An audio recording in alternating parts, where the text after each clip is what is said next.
पुण्यं जिनशासन सेवया जिनशासन सेवैव तेन मे स्तोवे भवे। જૈન સોસાયટી જૈન સંઘ 2024નું ચાતુર્માસ અને ચાતુર્માસ દરમિયાન જ પર્યુષણા પર્વ દરમિયાન સૂર્યમંત્રની પીઠિકાની આરાધનાની નૈનેશભાઈએ જાહેરાત કરી. ચાતુર્માસના દિવાળી આસપાસની અંદર દર વર્ષે આમ સૂર્યમંત્રની આરાધનાની અંદર હું બેસતો હોઉં છું. 24મી સાલની અંદર પણ બેસવાનું હતું, પરંતુ એકાએક ગિરનારના સંઘની અંદર જવાનું નિશ્ચિત થયું અને ગિરનારના સંઘમાં જવાનું હતું માટે પીઠિકા જે મહાલક્ષ્મીની કરવાની હતી એ ન થઈ અને નૈનેશભાઈનું સ્ટેન્ડિંગ આમંત્રણ હતું. ગમે તે હોય, મારા અને નૈનેશભાઈના ગુણાંક મળે છે. જેમ વરકન્યાના ગુણાંકો મેળવવાના હોય અને એ ગુણાંકો મેળવ્યા પછી લગ્ન જીવન કેવું જશે એ નક્કી થાય, એ રીતે સાધુ અને સંઘના ગુણાંક મેળવવાના હોતા નથી, સાધુ અને ટ્રસ્ટીના ગુણાંક મેળવવાના હોય છે. હા, અને એમાં સાધુ અને મને બોલાવતા રહો, નવું જાણતા રહો, પણ એક સરસ સાથે જૂનું ભૂલતા રહેવા.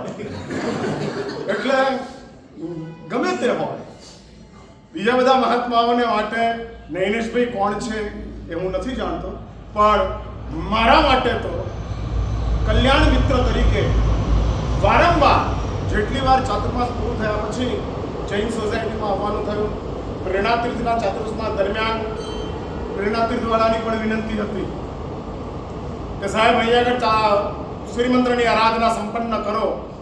મેં કીધું ચાતુર્માસ પહેલા નૈનેશભાઈને પ્રોમિસ આપીને આવેલો છું અને નૈનેશભાઈના વચનનું પાલન કરવા માટે આ તો બધું મેં કીધું ને એમ ગુણાંક છે. હા, અને એટલે જ એ ભૂમિકાને લઈ અને જેવું જ ચાતુર્માસ પૂર્ણ થયું 9 નવેમ્બરના દિવસે, નહીં 13 નવેમ્બર અને 13 નવેમ્બરના દિવસે ત્યાં આગળ ધજા હતી, સાલગીરા હતી, 25મી સાલગીરા અને 25મી સાલગીરાનો પ્રસંગ સવારે સંપન્ન કરી બપોરે વિહાર કરી અહીંયા આગળ આવવાનું થયું. અને 14 નવેમ્બરથી ગઈકાલે 8 ડિસેમ્બર સુધીની 25 દિવસની સૌથી મોટી આ પીઠિકા છે, મહાલક્ષ્મીની પીઠિકા છે. એટલે 3 દેવીઓ છે અને 2 અધિષ્ઠાયક દેવો છે, એમ 5 શ્રીમંત્રના અધિષ્ઠાયકો છે. આ 5 અધિષ્ઠાયકો ગોઠવાયેલા છે. બસની અંદર ડ્રાઈવર એક જ હોય, ટ્રેનની અંદર ટ્રેન ચલાવનારો એન્જિન ડ્રાઈવર એક જ હોય, પણ ફ્લાઇટની અંદર 2 પાયલોટ હોય. કેમ? એક મેઇન પાયલોટ હોય અને એક કો પાયલોટ હોય.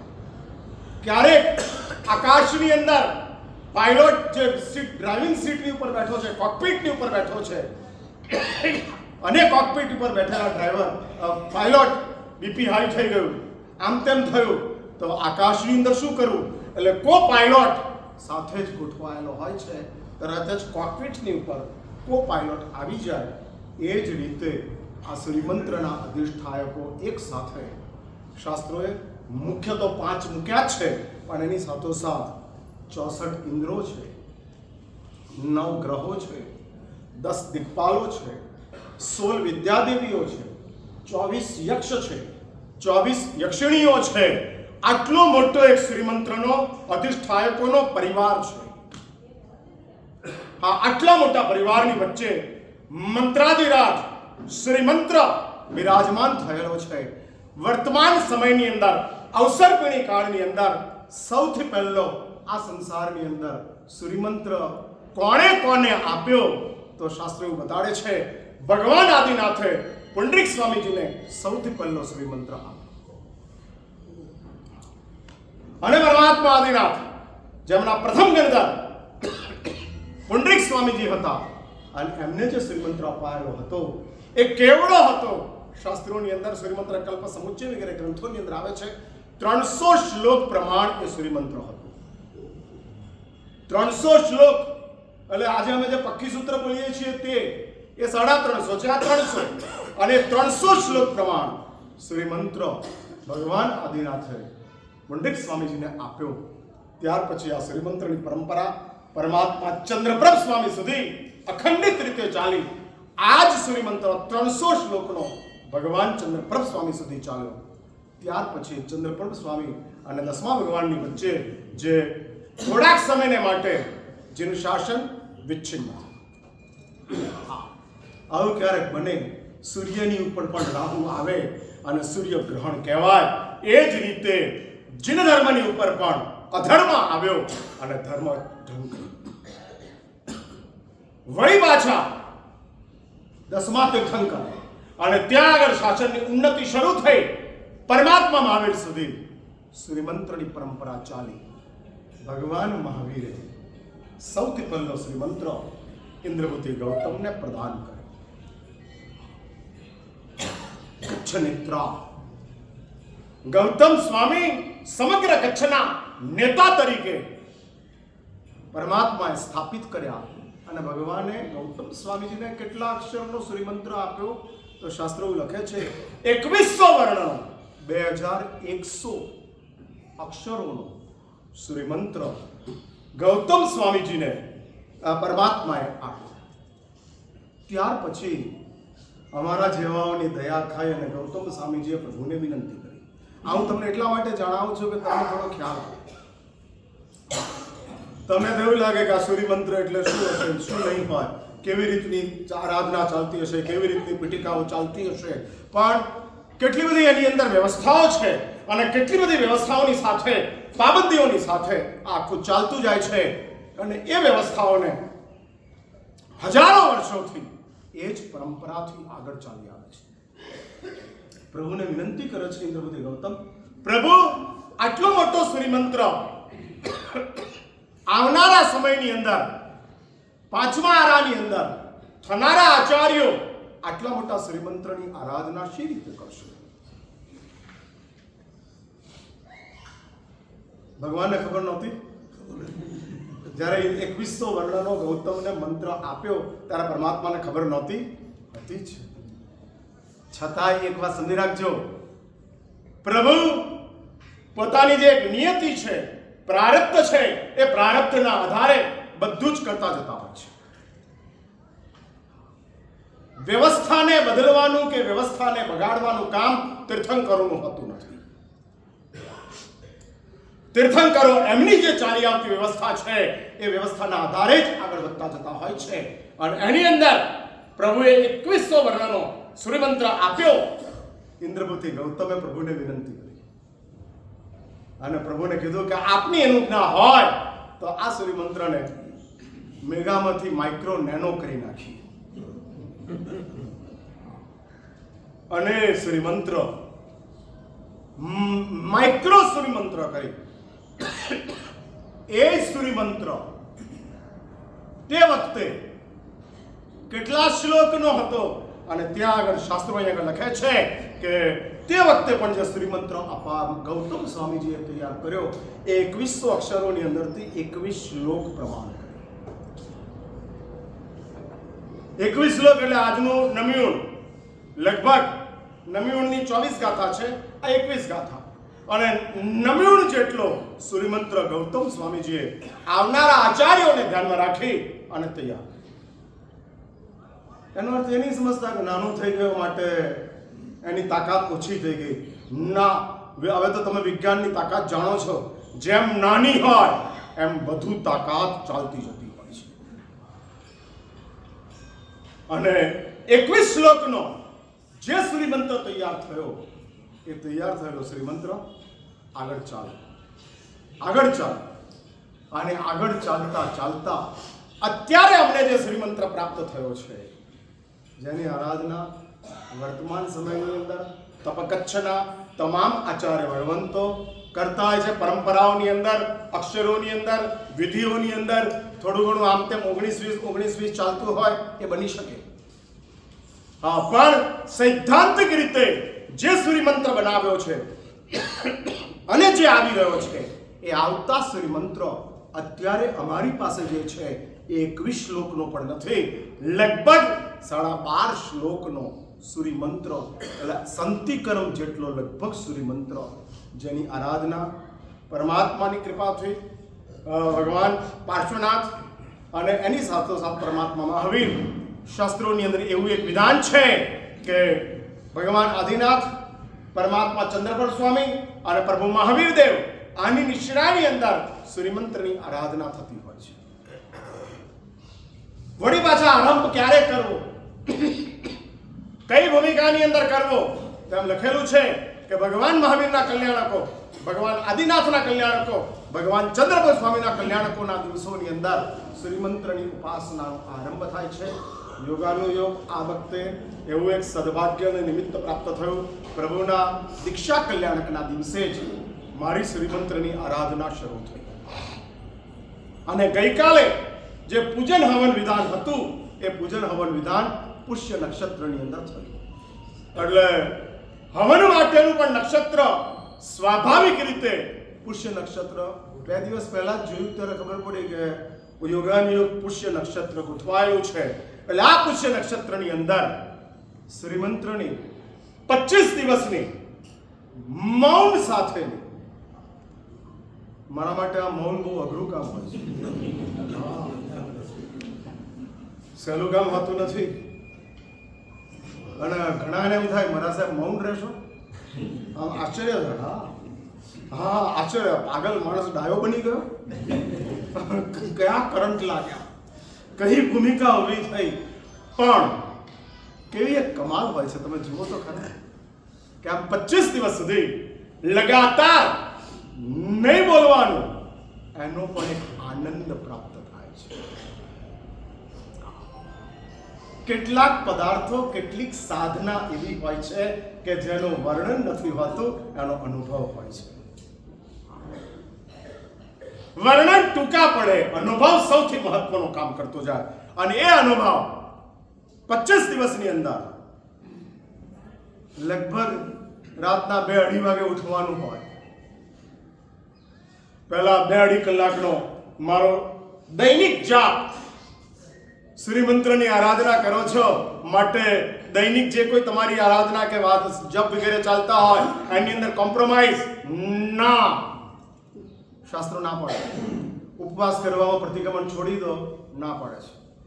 અમને ના પાડે છે, તમને છૂટ હોય છે. હા, તમે ઉપવાસ કરો, તમે માસકમણ કરો તો પ્રતિક્રમણ ન કરો તો ચાલે, બરાબર ને? ઉપધાન કરીને આવ્યો ને ભાઈ, હવે પ્રતિક્રમણ કરવાનું દરરોજ 2 ટાઈમ, સવાર અને સાંજ. એટલે ઉપધાન પછીનો આ નિયમ હોય છે.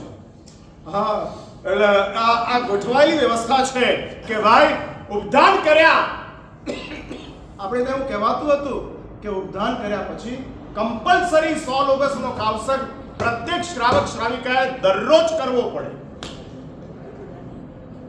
એ જ ઉપધાન કરી શકે. આ એ જ માત્ર ઉપધાન મહત્વની ભૂમિકા નથી, એની પ્રી કન્ડિશન, એની પોસ્ટ કન્ડિશન, એના કારણે આ ઉપધાન એ વેલ્યુએબલ બનતા જાય છે. હું મુનિ જીવનનો એકલો સ્વીકાર કરું, પંચ મહાવ્રતનું પાલન કરું, અષ્ટ પ્રવચન માતાનું પાલન કરું, પણ હું પ્રતિક્રમણ વગેરે ન કરું, હું કોઈ પછાણ વગેરે ન લઉં, હું બીજા બધા જે કરણ નિયમો છે એને વહન ન કરું, તો મારા પંચ મહાવ્રતના મુનિ જીવનના પાલનથી કોઈ સાર્થકતા પ્રાપ્ત થતી નથી. એટલે 48 દિવસના ઉપદાન માત્ર 48 દિવસ પૂરતા સીમિત ન હોય, એ 48 વર્ષ સુધી એની ઇફેક્ટ ચાલતી હોય અને ચાલતી ઇફેક્ટના સાથે આગળ વધતું જતું હોય. ભાઈ સૈદ્ધાંતિક માર્ગ શું છે તો મારે બતાડો, કરવું ન કરવું તમારી મરજીની વાત છે. હા, દુનિયાની અંદર બ્રાન્ડેડ આઇટમ પણ મળે છે અને ચાઇના મેડ પણ મળે છે. હા, સેમ હોય છે, એટલે એમાં કોઈ વાંધો નથી. પણ આપણે ત્યાં આ ભૂમિકા છે અને આવી કન્ડિશનો સાથે જે ગોઠવાયેલી સાધના છે અને સાધનાની અંદર દૈનિક ભૂમિકાની અંદર જે મારા નિત્ય જપ ચાલતા હોય છેલ્લા 40 વર્ષથી ગુરુદેવની કૃપાથી દરરોજનો અમારો 3-3.5 કલાકનો જે ચાપ, એ આ શ્રી મંત્રમાં છોડવાનું નહીં, એ કરવાનું. હા. નંબર 2, હું 5:30 પીઠિકાના રૂમની અંદર જતો હતો, 11:30 બહાર આવતો હતો. 5:30 થી 11:30 6 કલાક. અને એ રીતે આ શ્રીમંત્રની ઉપાસના પરમાત્માની કૃપાથી આપણે કહીએ એવું નહીં, પ્રભુએ કરાવી. કોઈ પણ જાતના વિઘ્ન વિના, આ અવરોધ વિના, અડચણ વિના અને પૂર્ણ આનંદની સાથે કશું જ નથી. અને એવા અનુભવની સાથે આ આરાધના શ્રી સંઘની હાર્દિક શુભેચ્છાના કારણે સંપન્ન થઈ. આ આરાધનાની પાછળનો અમારું લક્ષ્ય છે. 5 મિનિટની અંદર વાત પૂરી કરું છું. હા, તમારો વળી પાછો ટાઈમ જોવાનો હોય. હા, નોકર છે અહીંયા જ છે, ચિંતા કરવાની જરૂર નથી. નૈલેશભાઈ જે રાખે બધું અપ ટુ ધ માર્ક જ રાખે.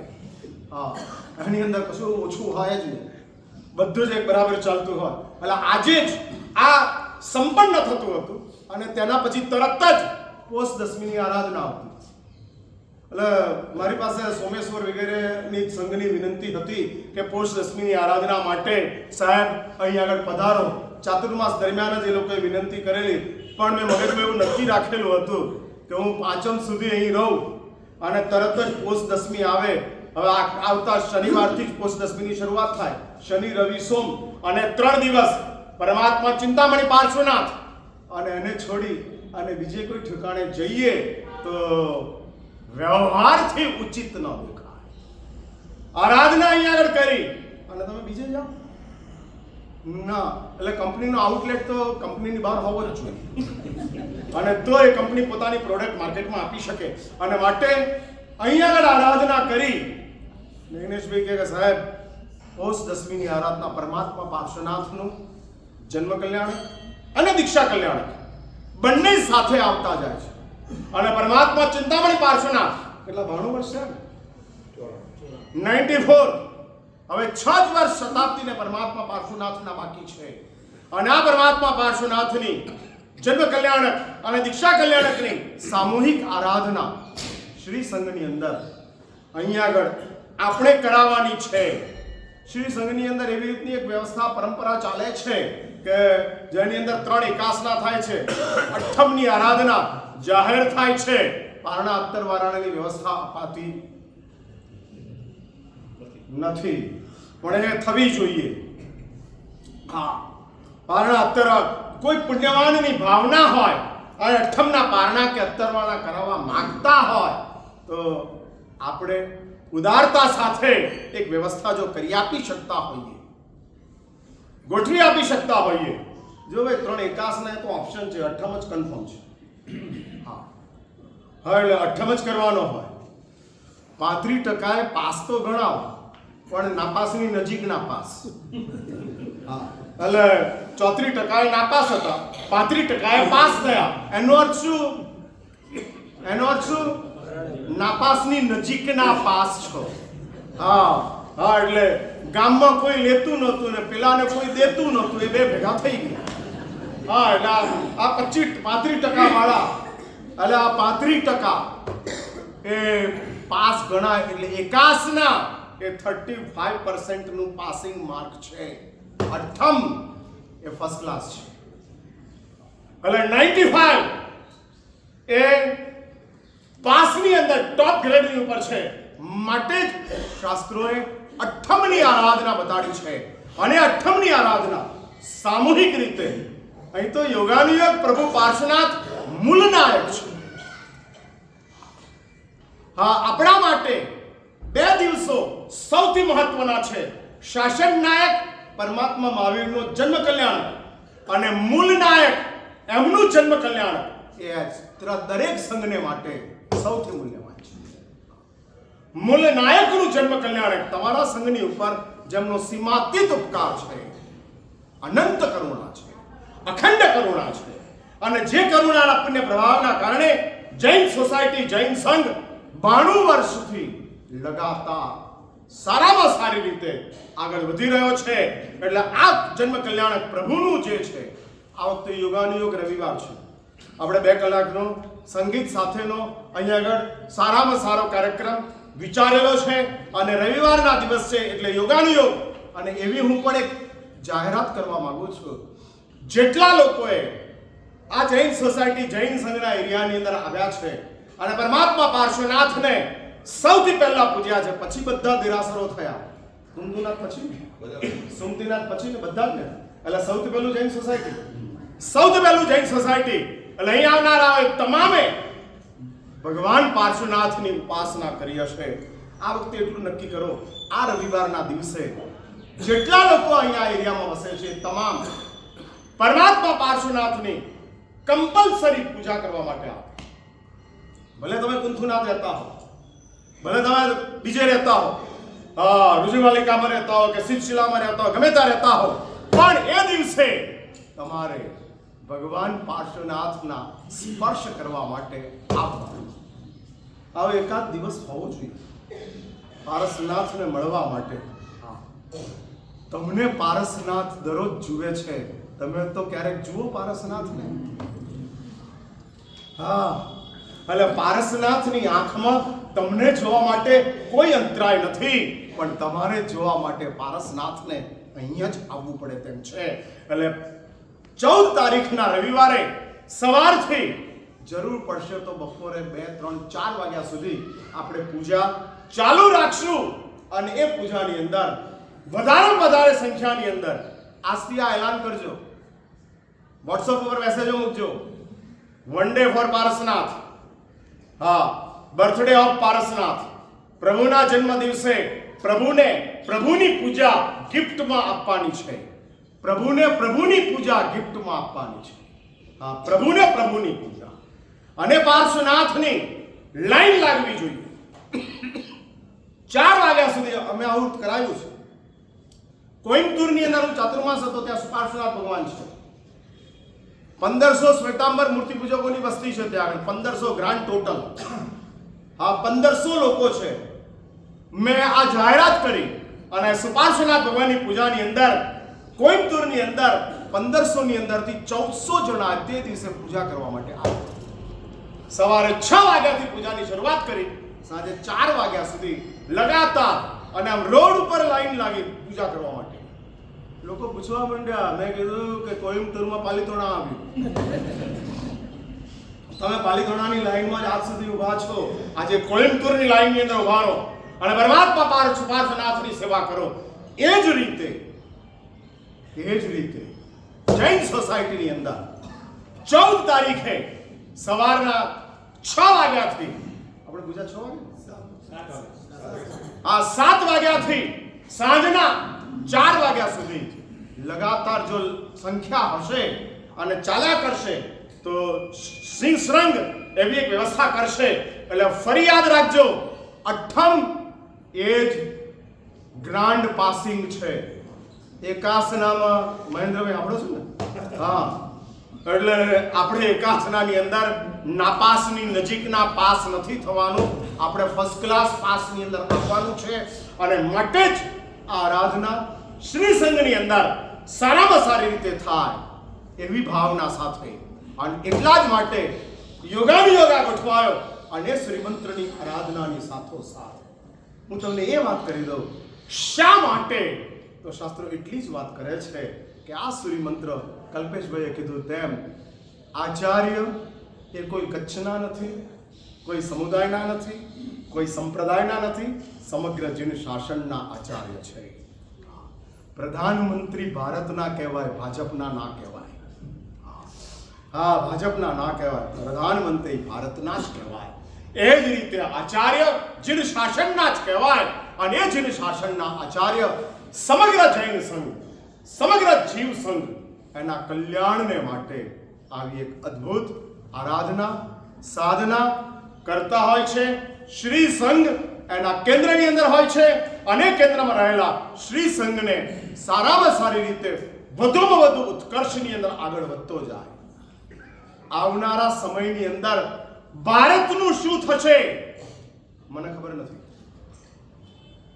પણ જૈન સંઘને જો આપણે સાચવી લઈએ તો ભારત જરૂર સચવાઈ જાય. એ પણ હકીકત છે. આ એક પણ હકીકત છે. ડાળ ન સચવાય, મૂળ સાચવી લો, બીજ સાચવી લો, અને સમગ્ર બ્રહ્માંડના હિતનું, સમગ્ર બ્રહ્માંડના સુખનું બીજ જૈન સંઘ છે. જૈન સંઘનું કલ્યાણ, જૈન સંઘનો ઉત્કર્ષ એ જ સમગ્ર બ્રહ્માંડના ઉત્કર્ષનો મુખ્ય પાયો છે. અને માટે જ આ જૈન સંઘના ઉત્કર્ષને માટે આવી એક ઉત્તમ સાધના શાસ્ત્રકારોએ, આચાર્ય ભગવંતોને જવાબદારી સાથે સોંપેલી છે. અને એ આરાધનાની અંદર માત્ર અમે તમને ધ્યાનમાં રાખીએ, એટલે નૌકાર હું મારા આત્મકલ્યાણને માટે કહું છું, પણ શ્રીમંત્ર શ્રી સંઘના હિત માટે અમારી આરાધના ચાલુ છે. માટે તમને જ નજરમાં રાખી 25 દિવસની આવી એક ઉત્તમ આરાધના થઈ. શ્રી સંઘે ખૂબ જ ભાવ સાથે, ખૂબ જ સારી રીતે સંપૂર્ણ વ્યવસ્થા કરી. અને એની અંદર પણ 25 દિવસ સુધી જેને ઉત્તર સાધક કહેવાય ને, એવા ઉત્તર સાધક તરીકે જો અખંડિત રીતે કોઈ છોકરાએ કામ કર્યું હોય તો તમારા શ્રી સંઘનો એક ભવ્ય કરીને છોકરો છે અહીંયા આગળ. હા, એક બે મિનિટ ઉભો થઈ ગયા, જલ્દી જલ્દી આવે, મોડું થાય છે. હા હા હા, એટલે એણે 25 દિવસ લગાતાર સંજયભાઈ આવતા હતા, પાછા છૂટી જતા હતા, આવતા હતા, છૂટી જતા હતા, એવું બધું ચાલતું હતું. પણ અખંડિત રીતે અને 25 દિવસની સાંજની આરતી પરમાત્માની આ છોકરાએ પૂર્ણ જવાબદારી સાથે સંપન્ન કરી છે. એટલે આવા પણ યુવાનો તમારા શ્રી સંઘની અંદર છે. અને આ સંઘ વધુને વધુ જાજરમાન બને એવા ભાવ સાથે મારી આ આરાધના સંપૂર્ણ નિર્વિઘ્ને સંપન્ન થઈ. તમને સૌને આ આરાધનાની અંદર જે કોઈ મને પ્રાપ્ત થયા ભાવો એની હાર્દિક હાર્દિક શુભેચ્છા, શુભાશીષ. અને હવે પછી આપણે પ્રવચન શુક્રવારથી, હા, એટલે હવે શુક્રવારથી હું પાછો આવી જઈશ. એટલે શુક્ર, શનિ, રવિ, સોમ 4 દિવસના લગાતાર પ્રવચનો, જેમાં રવિવારના દિવસે પરમાત્માના જન્મોત્સવનો ભવ્ય કાર્યક્રમ સંગીત સાથે હવે કઈ રીતની આખી એક સ્ટ્રેટેજી ગોઠવવી છે એકાદ દિવસની અંદર નક્કી કરી અને તમારી સમક્ષ ડિક્લેર કરી દઈશું. અને નૈનેશભાઈને પણ હું ખાસ નમ્ર ભલામણ કરું છું કે કોઈ અઠ્ઠમનું પાનું અત્તરવાણું કરાવવા માટેની કોઈની ભાવના થાય અને આવે તો નૈનેશભાઈ ઉદારતા સાથે અનુકૂળતા કરી આપે એવી ખાસ મારી જાહેરમાં નૈનેશભાઈને નમ્ર ભલામણ છે. ભલામણ કે સૂચન, એટલે કોઈની ભાવના હોય કે અઠ્ઠમના અત્તર પારણા કરાવવા છે તો જરૂર પોતાનું નામ લખાવી શકે છે અને એ પોતે આવા અઠ્ઠમના આરાધકોના પારણાનો લાભ લઈ શકે છે. હજુ 2 દિવસ છે. શુક્રવારના છેલ્લા અત્તર પારણું આવે તો અત્તર પારણું, નહીં તો પારણું. પણ પારણા માટેની કોઈની ભાવના હોય તો જરૂર વિચાર કરજો અને શ્રી સંઘની ઓફિસે મળજો એવી ખાસ મારી તમને સૌને નમ્ર ભલામણ છે. પ્રભુનો અસીમ ઉપકાર છે. એ નિમિત્તે જે પુણ્યવાનો અઠ્ઠમ કરે એ તપસ્વીઓના પારણાનો તમને લાભ પ્રાપ્ત થશે. જેની ભાવના હોય તે વિચાર કરીને જણાવો.